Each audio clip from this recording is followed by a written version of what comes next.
Hello everyone, what's up guys? Welcome back to my real vlog channel, and as always, let's spend some time together. And my house in complete mess, I need to fix it. But first of all, kitchen. And first of all, makeup. So let's do some makeup. Turn on some video meanwhile and open a small can of something.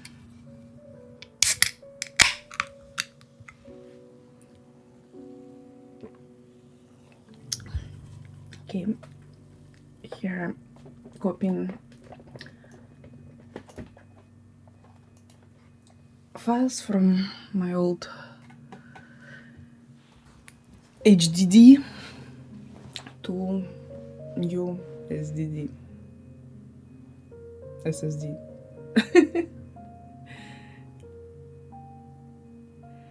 I have few new memory cards, like memory disks. It's total in like 36 terabytes, and it's crazy 36 terabytes, and it's obviously not enough. What a world. Okay. What happens to my voice?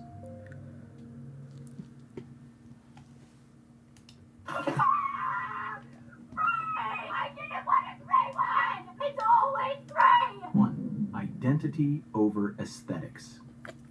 Labubu isn't your typical plush toy. It's not classically cute. It's weird. Jagged teeth, wide bug eyes, and unsettling grin. It's not designed to be beautiful. It's designed to feel. That's what makes it powerful. Labubu is a symbol of the Gen Z aesthetic. Chaotic, self-aware, ironic. It's not just cute, it's ugly cute. And in a world where people crave authenticity and self-expression, Labubu becomes a plushy avatar for a whole generation. The genius? Companies know people don't just buy products. They buy identity.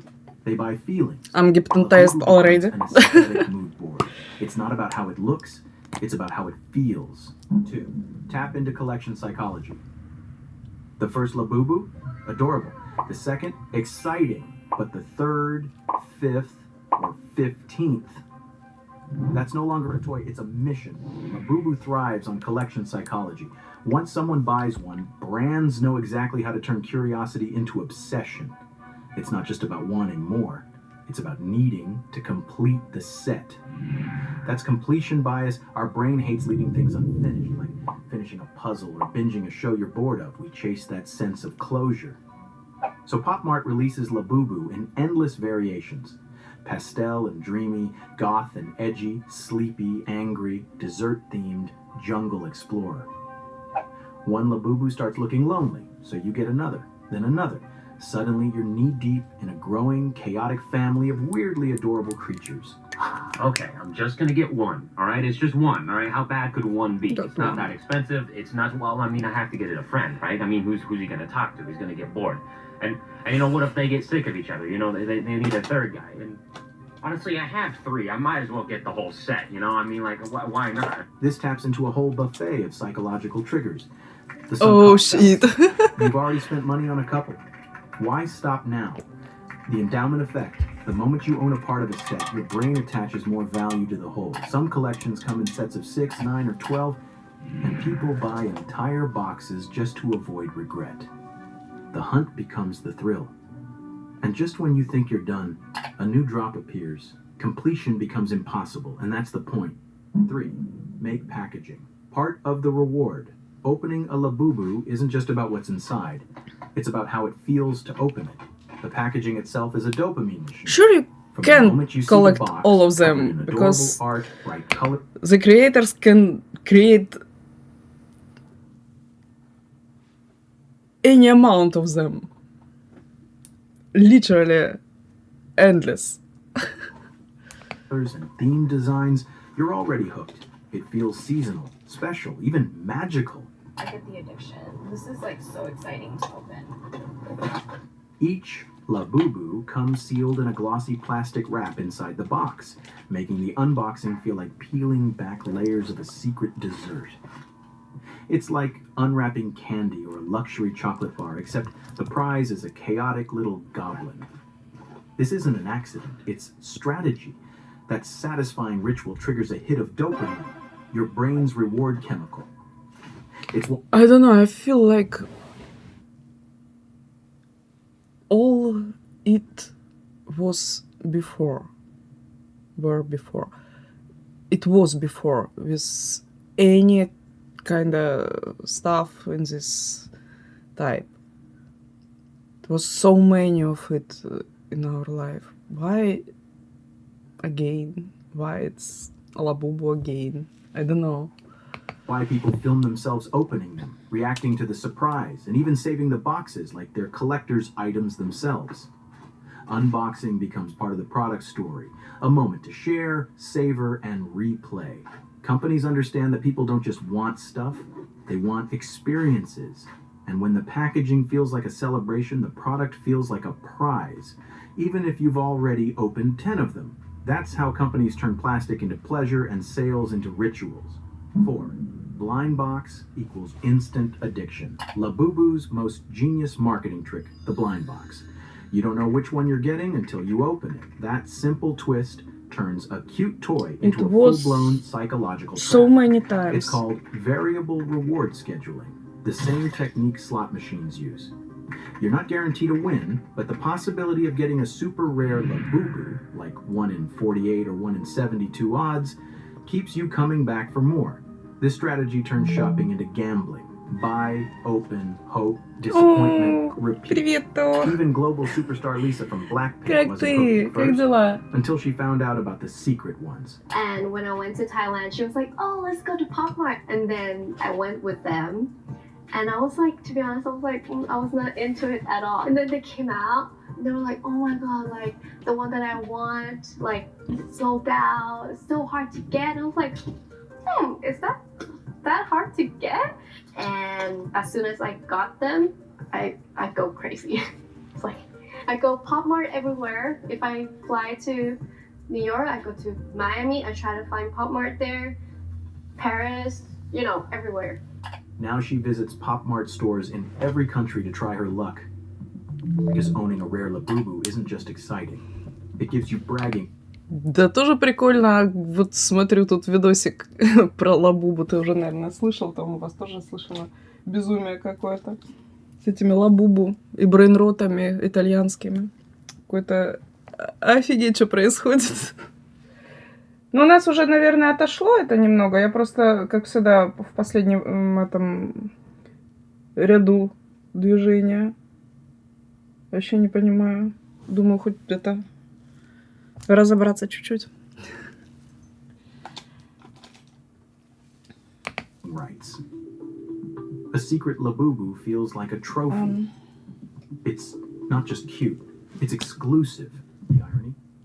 People often forget how adorable the regular ones are. They discard them emotionally because the secret one feels more valuable, even if it's only different by color.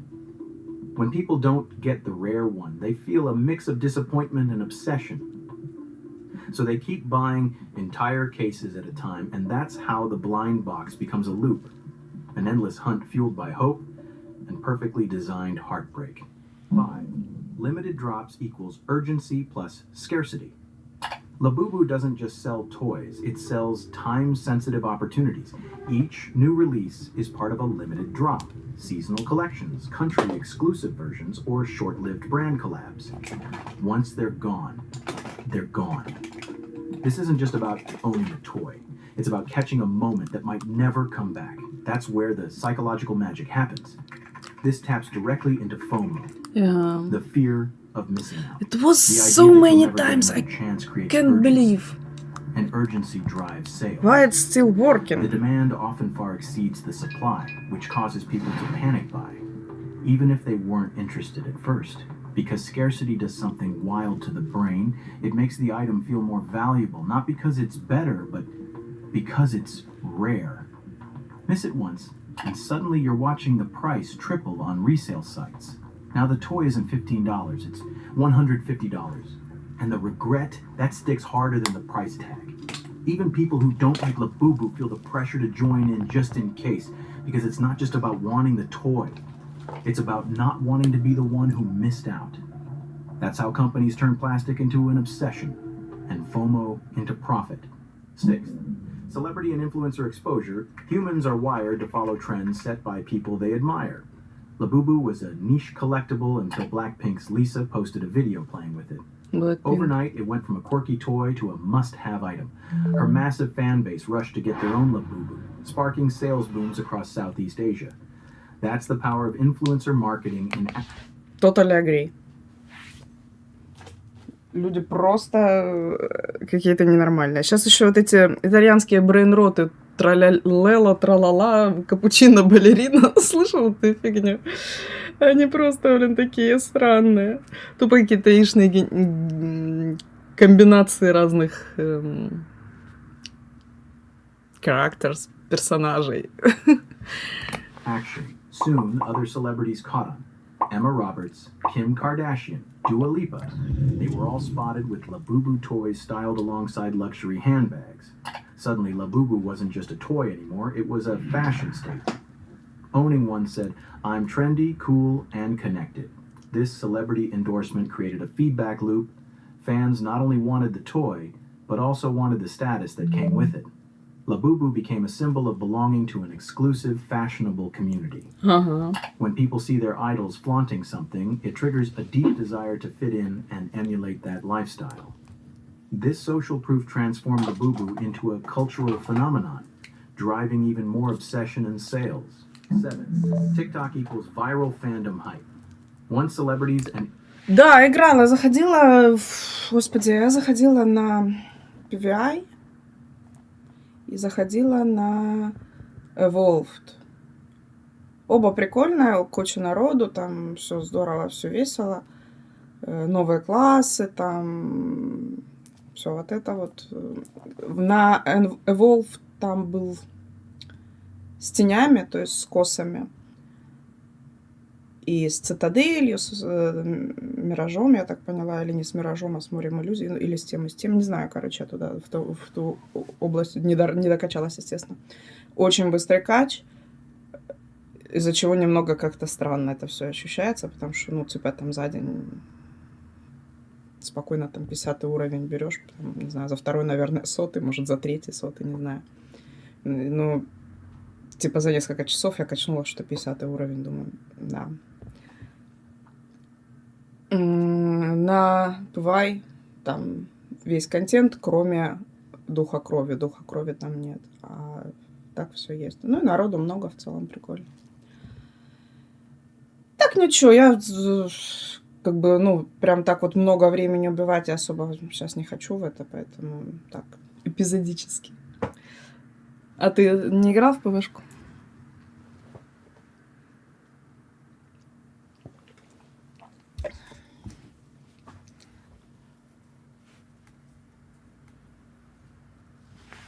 Influencers embraced Labubu, it didn't stay exclusive. It exploded into mainstream obsession. TikTok became the perfect stage. The platform's short, engaging videos guarantee views, and Labubu was tailor-made for viral content. Suddenly, TikTok feeds flooded with unboxing clips, reaction videos, and trade offers. Fans showed off their duplicates, decorated entire rooms with Labubu collections, or shared emotional, rare find moments, some even crying from excitement or disappointment. It became a performance, a way to show off status, style, and personality. Owning Labubu wasn't just about the toy anymore, it became an identity marker. I'm quirky, fashionable, and part of this It's like Stanley Cups a few years ago. exclusive online tribe. Psychologically, this is powerful. When an object becomes part of your identity, your emotional investment skyrockets. You don't just like it, you are it. This shared obsession created community and competition, intensifying the dopamine rush from every new post and purchase. The hype became contagious, drawing more people in, while the social pressure to belong pushed fans to keep chasing new drops. Some even took extreme measures, fighting over figures, breaking car windows, showing how deep Каткообразный. consumer psychology can Понятно. drive behavior when Это тоже identity, фигня, у меня status, как-то and desire сейчас, collide in не viral знаю, fandom. нету ни времени, не особо как-то... Я не знаю, для этого нужен другой какой-то ментальный настрой. Сейчас как-то оно не в это. Ну, то есть можно там зайти периодически, что-то погриндить, но прям каждый день, целый день не хочется. 8. Repeated exposure changes. Opinions. When Labubu first appeared, many dismissed it as ugly, weird, or even creepy. На офф я не могу. Я не хочу поддерживать ракеты, летящие в Харьков, знаешь. К сожалению, это слишком этично не смогу просто. Каждый 6-й рубль от этого идет на ракеты в Харьков. Ну, типа, блин, просто это ненормально.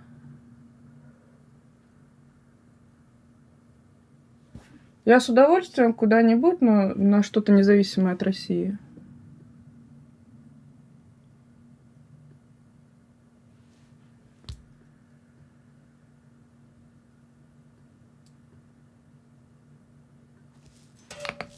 That's understandable, after all. It's not your classic cute plushie.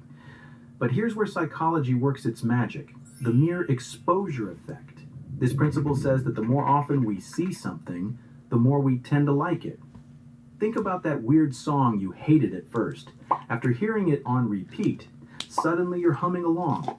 The same goes for Labubu. I'm not gonna lie, I was a hater. I was like, I don't need a little gremlin hanging off of my bag. But after I watched that one unboxing video, my whole feed was unboxing videos of these Labubus. And then it became my hyperfixation. Something about watching people unbox these little blind boxes and get so excited and happy over like a little Labubu just was so wholesome, and somehow I managed to get these off of the Pop Mart line. The crash out. Been a staunch Labubu hater. I had gone on rants about how it's over consumerism final boss. I've not been a fan. And then this week I woke up and I have yearned for nothing. What's wrong with the Labubu? Somebody needs to explain it to me. Do they have magic powers? Because last week I couldn't have cared less about them. I thought they were the most hideous thing I've ever seen in my entire life, and here I am today. I cannot stop thinking about it. I need a Labubu. I am 32 years old and I am crashing out over a plastic plush doll. SOS. The Labubu He's so have gotten cute. to me. I want a Labubu so badly. It's kind of happened out of nowhere. You asked me on Monday how I felt about them. I would have told you I don't care, don't want it. I felt nothing. And now Платит ли он налоги? Да, я уверена, что он платит налоги. it's Thursday and something happens. Like, I don't know, I'm bewitched. Like, do the Labubus have magic? The constant presence of Labubu in social media videos, on friends' shelves, and in store displays subtly shifts our feelings. It goes from, what is that, to, oh, that's kind of cool, and eventually to, I want one. Repeated exposure lowers our initial resistance, makes the unfamiliar familiar, and rewires our preferences without us realizing it. It's a slow drip feed that builds curiosity and acceptance. This effect is a powerful marketing tool. Even those who were indifferent or skeptical at first find themselves drawn in over time. They start following the trend, buying the toys, and sharing their own Labubu moments. What began as a niche quirky figure becomes a mainstream favorite simply because we see it enough to grow to love it. 9. Viral events equals curiosity marketing. In today's world, drama sells, and Labubu has had its fair share. Videos of people lining up at 4 a.m., camping out in freezing weather, or even smashing car windows just to grab a rare Labubu have flooded social media. And every time something that wild happens, it triggers one powerful question in everyone's mind. What the hell is Labubu?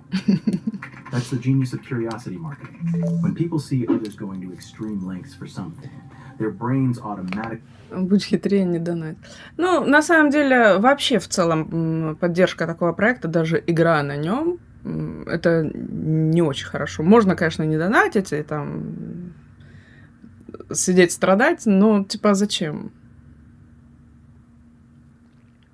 Даже если не донатить, это все равно поддержка этого проекта. Поддержка плохих людей. Ну, типа... Не знаю, мне от этого будет плохо. Я не хочу. Что-нибудь давайте нейтральное, что-нибудь... Какой-нибудь проект, который не убивает при этом людей. Давайте выберем, и я с удовольствием. It must be valuable. These chaotic, newsworthy moments create free advertising and endless FOMO. Suddenly, Labubu isn't just a toy. It's a phenomenon. It becomes that item everyone's talking about. Even outside the collector world, brands know this. They don't need to pay for billboards when they can let chaos go viral. The madness itself becomes the marketing. Because in a digital age, curiosity is currency. На самом деле серверов ПВшечки овер до хера. Ну, типа, их очень много. Я чат GPT спросила, он мне накидал там столько вариантов, и, ну, очень активных много, с любыми версиями игры, и с любым контентом, и хочешь там PvP, хочешь PvE. Гораздо лучше, чем на... Ну, то есть там уже всякие эти банкиры встроенные, всякие эти удобства добавлены там в инвентаре. Очень много пофикшенных клиентов там с исправленными кучами багов, которые лучше, чем в ROV. Ну, типа, я не вижу ничего в ROV, что было бы, ну, настолько привлекательным, чтобы пойти на такие... Человеков общения, да, хорошая идея, человеков общения надо. И полно проектов, где очень много человеков и общения. Это не обязательно ROV. Кстати, ROV довольно мертвый. Я зашла, посмотрела, там чат вообще мертвый. Ну, мир чата, во всяком случае. Там несколько кланов есть. Я вступила в парочку кланов я вступала. Там активность, ну, типа, 7 человек из 200. Ну, мертвые, очень много мертвых кланов. Смотришь, выбираешь самый, допустим, активный там в списке, и он мертвый. Ну, то есть там не то, чтобы там прям очень много людей. Может, как бы на открытие нового сервера все возвращаются. Я не знаю, какая там... Наверное, там больше активность будет. Но сейчас там не очень-то, собственно, много народу. На камбэке было больше людей, чем сейчас. Ну, во всяком случае, это так ощущалось. На камбэке была куча людей, ты их видел. Они везде были, они общались, они тусили, там постоянно какой-то движ. А на ПВ все-таки... Ой, на ПВ, на ROV, мне кажется, все-таки потухлее. Вот на его, кстати, очень много народу было. И еще какой-то сервер был очень активный. Там тоже что-то было, не помню, что мне не понравилось. В общем, я несколько серверов тоже полистала. Есть поактивнее, есть попассивнее, так сказать. When people are curious, they click, they watch, and eventually... Я думаю, найдем что-нибудь, если, ну, там все решим, что го, если все пойдут и все скажем го, ну, решим, что го, пойдем, выберем, найдем. Я думаю, что этих серверов на любой вкус и цвет сейчас хватает. Подобрать что-то прикольное вполне можно. Buy. 10. Expand into daily life. Labubu isn't just a toy anymore, it's a whole lifestyle. What started as a quirky collectible has evolved into a personal brand. Fans now buy clothing for their Labubu, themed accessories, keychains, tech gadgets, and even home decor inspired by the characters. Some collectors take things to the next level. Just crazy. They chain their Labubu to locked keychains, not just for show, but to prevent them from being stolen. It sounds extreme, but that's the level of emotional and financial value Labubu now holds. The result? Labubu becomes a part of someone's daily aesthetic. It's not just a figure on your shelf. It's in your outfits, your selfies, your shopping habits. It's People fit into dress to your match their shirt. Labubu. They accessorize around it, they gift it as a symbol of their personality. By blending into people's daily lives, Labubu has transformed from product to identity. That's the holy grail of branding, and Labubu nailed it. 11th. Resellers make it worse. Resellers have turned Labubu into a high-stakes game. The moment a new series drops, resellers swoop in and buy out entire shelves, sometimes full cases at a time. Real fans? They show up late and find nothing but empty racks. Suddenly, the only option left is to head online, where those same toys are now listed at 2 times, 3 times, even 5 times the original price. This creates a vicious cycle. The more impossible it becomes to get one, the more people want it. How much for 2 of these and 1 of those? For 2 of these, I think I told you 160. You said 135. Yeah, 135 for 2 of these. And you said you wanted to add one of these as well? Yeah. I could do 200 for 3. Okay, that's fine. Yeah, okay. Boxes are Just so crazy. big. 200 yeah, I know, for it's so big. like It's really hard to like ship them out. few like, toys. certain box sizes. Well, thanks so much. really Yeah, similar of course, toys, have a good one. nothing, Yeah. just Take care. plushy. The scarcity feels real, even though it's been manufactured by resellers, not the brand itself. It's the same plastic figure, same design, same materials, but now it's a premium object just because it's hard to get. That's the psychology of perceived value. People equate price with worth and limited access with status. In the process, Labubu becomes more than just a toy. It becomes a flex. Owning one shows you either had great timing or deep pockets. Either way, it signals privilege. And that perceived exclusivity? That's exactly what keeps people chasing. 12. The downfall. When overhype kills the vibe. Every trend has a peak, and when it peaks too fast, the crash hits even harder. Labubu, once a niche cult favorite, is now everywhere. Every influencer has one. Every collector shows off a wall full of them. Even people who had zero interest in toys now casually own one. And that's where the problem begins. When everyone has something, it loses the magic. It's no longer rare, quirky, or special. It's basic. Overexposure leads to trend fatigue. People start feeling embarrassed to still like it.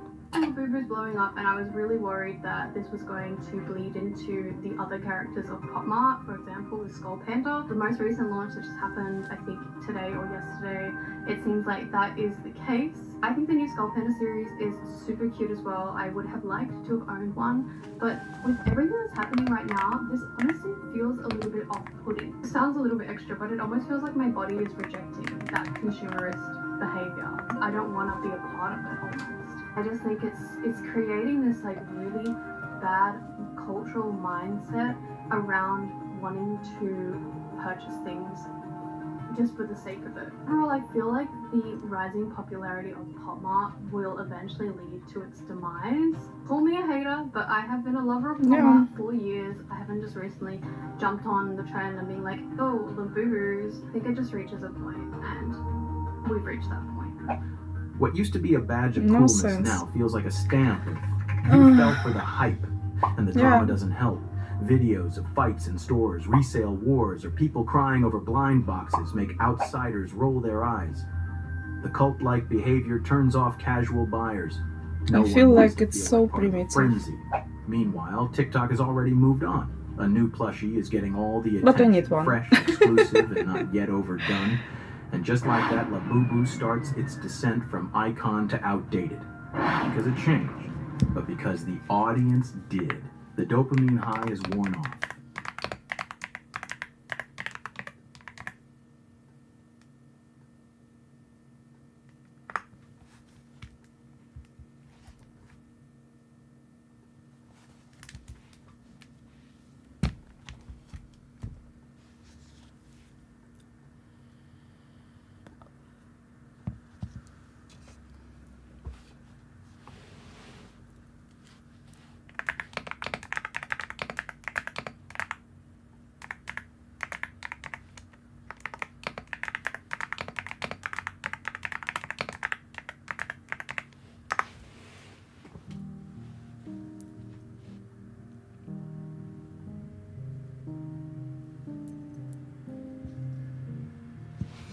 Okay, as I can hear, my husband already awake, so I need to go for my morning coffee, and later I will back. И тебе хорошего дня, Тоха. Спасибо, что заскочил. Рада тебя видеть. Если что-то надумаете, имейте меня в виду, I'm in.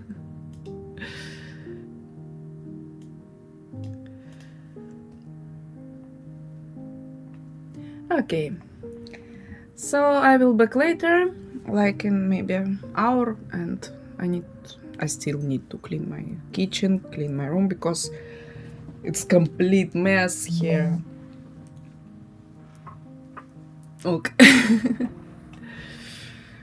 So, see you later, guys. See you next time in hour or so. Bye bye.